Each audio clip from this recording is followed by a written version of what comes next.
Hello friends, welcome you all to your YouTube channel Study with Ru. Euclidean rings chapter हमारा चल रहा है groups and rings का। इस चैप्टर को हम फर्दर कंटिन्यू करते हुए मूव करते हैं अपनी अगली थ्योरम पर। थ्योरम है every Euclidean ring possesses unity element.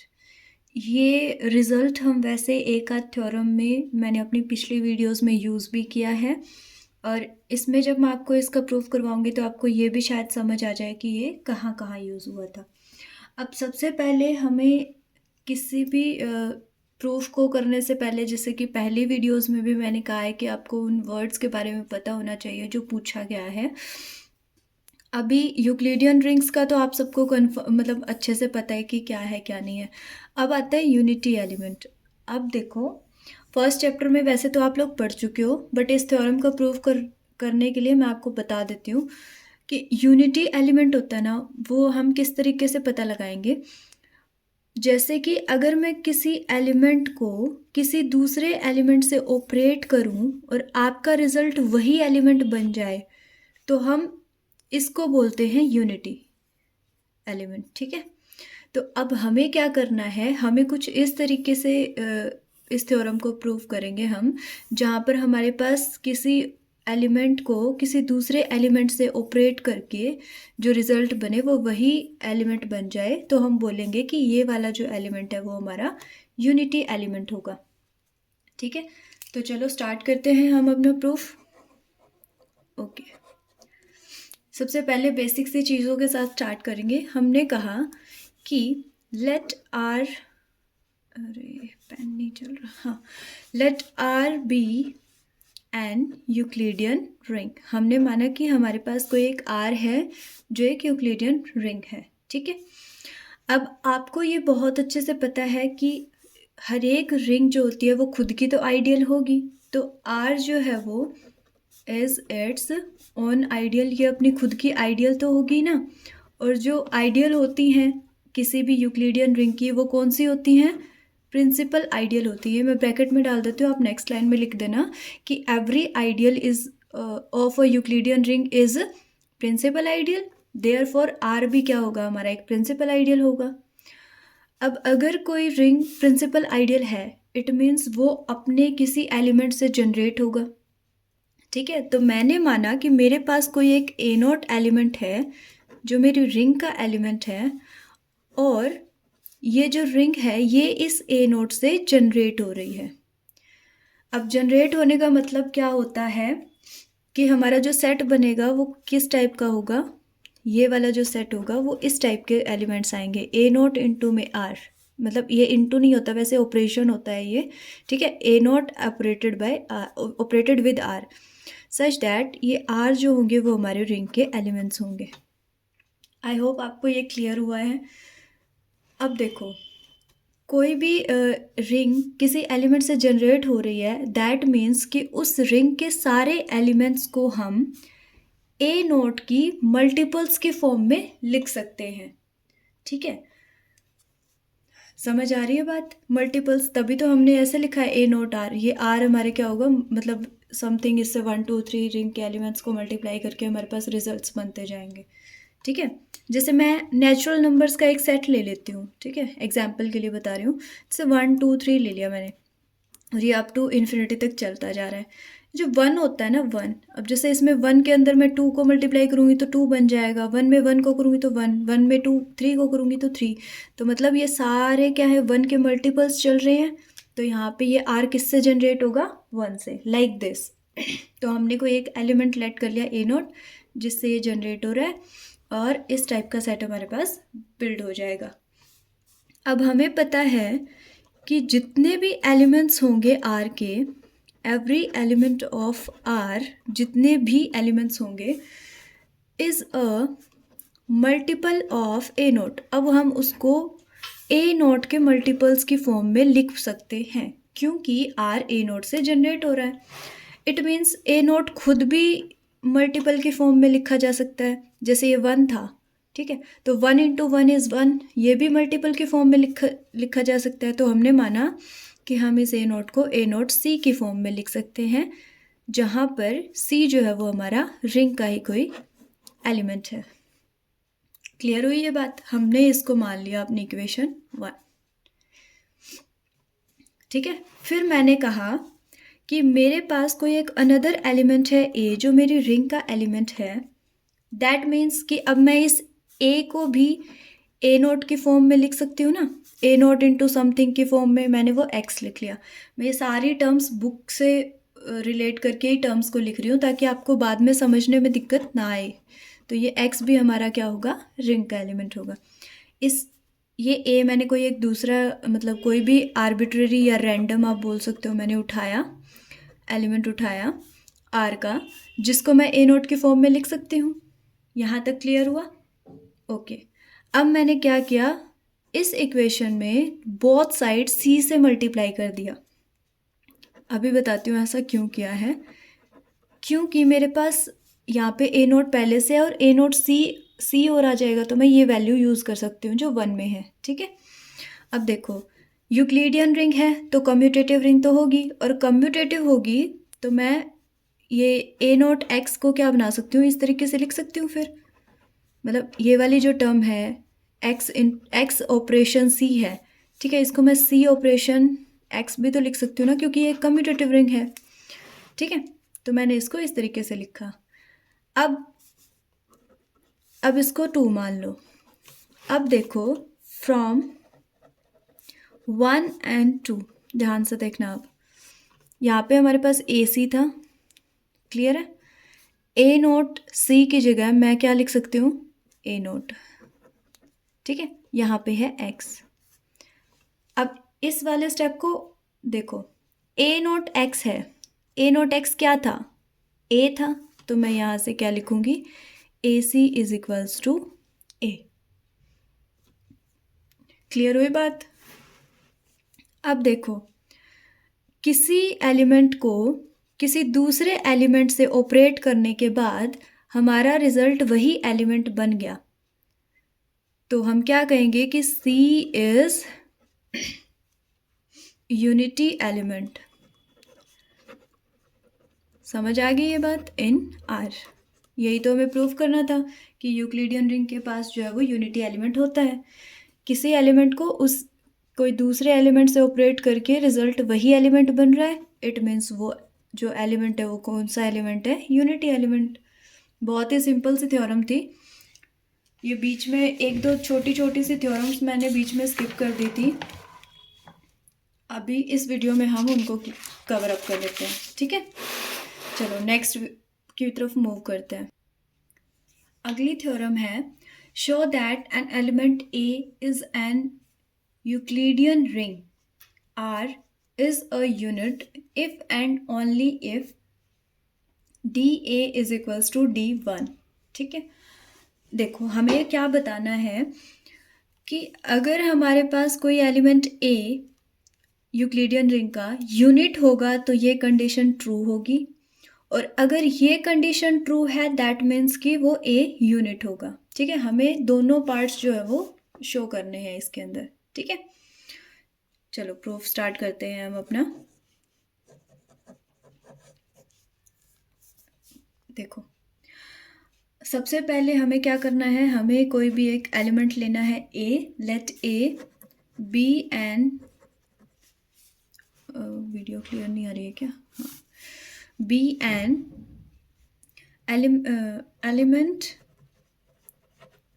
In Euclidean ring. ये हमारी यूक्लिडियन रिंग R का कोई एक एलिमेंट है A। ठीक है, अब देखो हम सबसे पहले क्या लेके चलेंगे, हमारा A जो है वो यूनिट है, तो ठीक है, हमने मान लिया कि A is unit in R।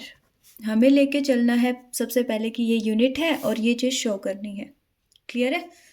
देखो, अगर तो हमारा ये जो A है वो यूनिट है, इट मीन्स कि A इनवर्स एग्जिस्ट करता है।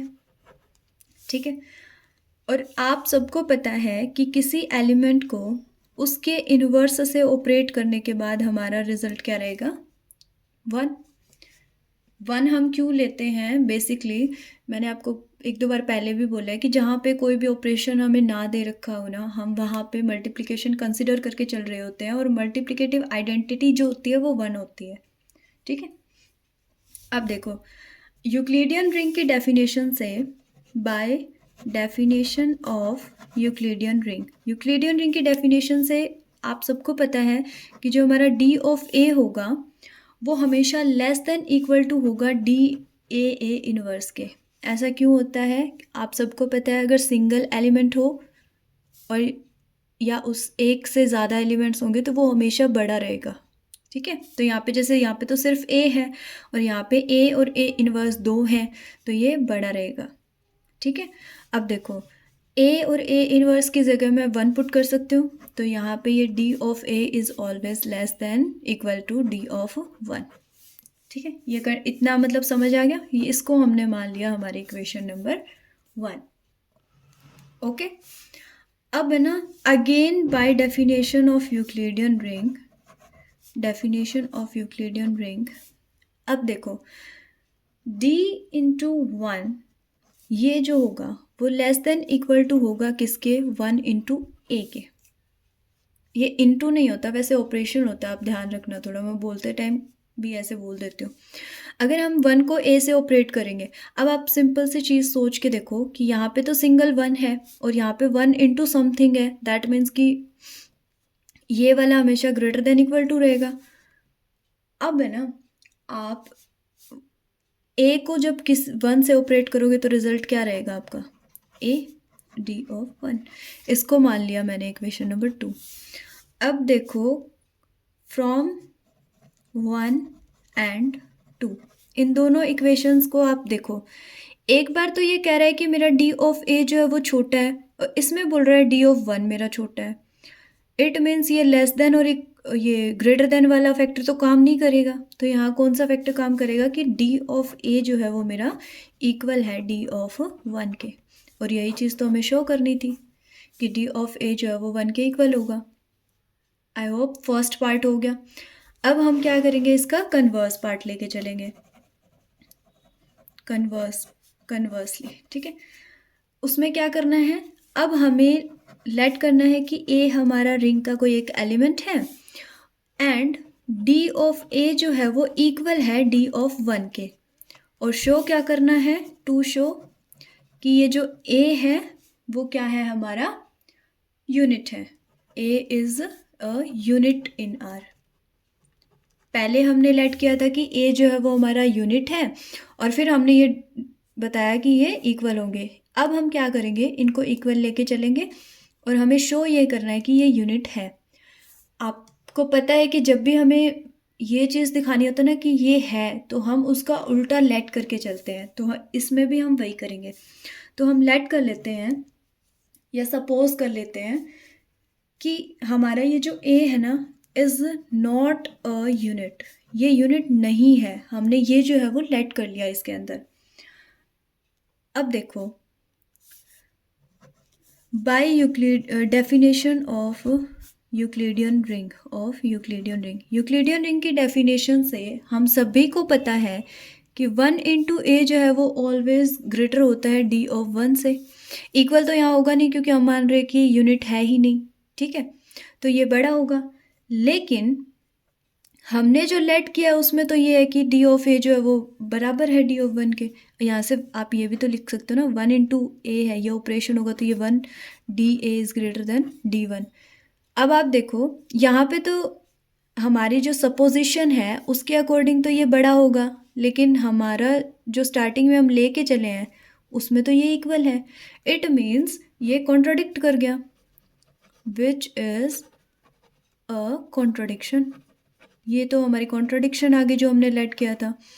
इट मीन्स जो हमने सपोज किया वो क्या है, गलत है। हमने क्या सपोज किया था कि ए यूनिट नहीं है, तो इसका मतलब क्या हुआ कि hence a is a unit in R, ये जो है वो यूनिट होगी। ठीक है, अभी 2 ये थ्योरम्स हो गए, ये बहुत इंपॉर्टेंट थ्योरम्स थे। एक छोटी सी थ्योरम और है जो बीच में आएगी, इतनी इंपॉर्टेंट नहीं है बट हम इसी वीडियो में उसको कंप्लीट कर लेते हैं। ओके, थ्योरम देखो, let a b c be arbitrary elements of an Euclidean ring R if GCD of A and B is 1 and A divides BC, then हमें ये शो करना है। ठीक है, सबसे पहले ना हम सम अप कर लेते हैं कि हमें क्या क्या गिवन है। ओके, अब हम करते हैं इसका प्रूफ। देखो, अब हमें दे रखा है कि ए और बी का जो जीसीडी है वो है 1। अब आप सबको ये चीज़ तो पता होगी कि जीसीडी 1 है, तो हमारे पास एक एम और एन ऐसा एग्जिस्ट करेगा हमारी रिंग के अंदर, सच दैट कि हम उसके लीनियर कॉम्बो में, लाइक इस इनके लीनियर कॉम्बिनेशन में, यानी कि एम ऑफ ए प्लस में एन ऑफ बी, इसको हम इस टाइप से लिख सकते हैं। ठीक है, ये थ्योरम होती है, आई थिंक ये मिल जाएगी एंटिटी नंबर थ्योरी एंट्रीगो के अंदर। नंबर थ्योरी में ये आपको मिल जाएगी।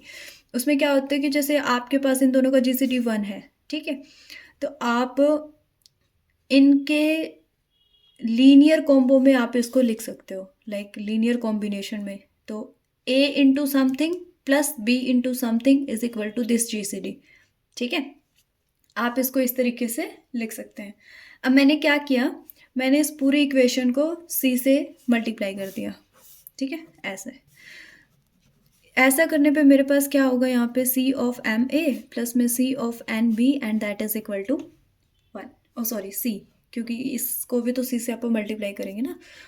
ठीक है, अब देखो, ये तो हो गई हमारी जीसीडी वाली से, हमने इतना कर लिया।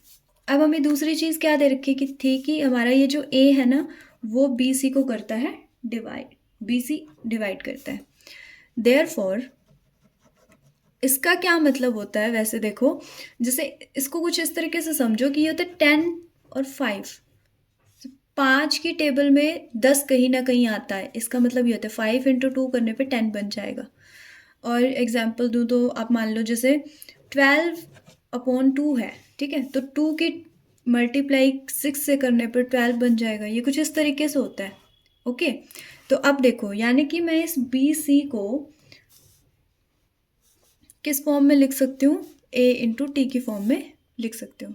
ठीक है, समझ आ रहा है इतना? अब इस बी सी को मैंने इस फॉर्म में लिख दिया। अब देखो, यहाँ पे टी मेरा आर में ही होता है। अब अगली चीज़ देखो, इस बी सी को, ये जो मेरा बी सी आया है, इसको इस वाले इक्वेशन में पुट कर दो। ये हमारी 1 है, ठीक है, इसको इसमें पुट करो। जैसे यहाँ पे था हमारे पास सी एम ए प्लस में, यहाँ पे बी और सी, इसकी जगह पे ए टी पुट कर दिया मैंने, इनटू में एन है और दैट इज इक्वल टू सी। अब इन दोनों में से ए कॉमन निकाल लो, अंदर बच जाएगा सी एम एंड प्लस में यहाँ से बच जाएगा टी एन। ठीक है, and that is equal to C. Show क्या करना था कि ए सी को डिवाइड करता है, और यहाँ पे देखो ए जो है वो ए को किसी से मल्टीप्लाई करने पर सी हमारा रिजल्ट बन रहा है। दैट मीन्स कि ए जो है वो सी को, A is a divisor of C, और यही चीज़ हमें शो करनी थी। बहुत ही छोटी सी थ्योरम है, एग्जाम पॉइंट ऑफ व्यू से इतनी इंपॉर्टेंट भी नहीं है, बट बुक में थी तो मैंने इसी के साथ कवर करवा दी। नेक्स्ट वीडियो में हम एक और इम्पॉर्टेंट थ्योरम लेके चलेंगे। Okay, thank you so much. अगर आपको वीडियो क्वालिटी में, hand writing and anything else, जिसमें भी आपको कोई भी प्रॉब्लम आती है तो आप कमेंट बॉक्स में डाल सकते हैं। इसी के साथ अगर आपको कोई भी चीज़ समझ नहीं आती है या कहीं पे कोई दिक्कत आती है तो आप वो टाइमिंग भी डाल सकते हो कमेंट बॉक्स के अंदर, ताकि मुझे समझ आ जाए कि कहाँ से आपको क्लियर नहीं हो रहा है। सो मिलते हैं नेक्स्ट वीडियो में एक नेक्स्ट थ्योरम के साथ।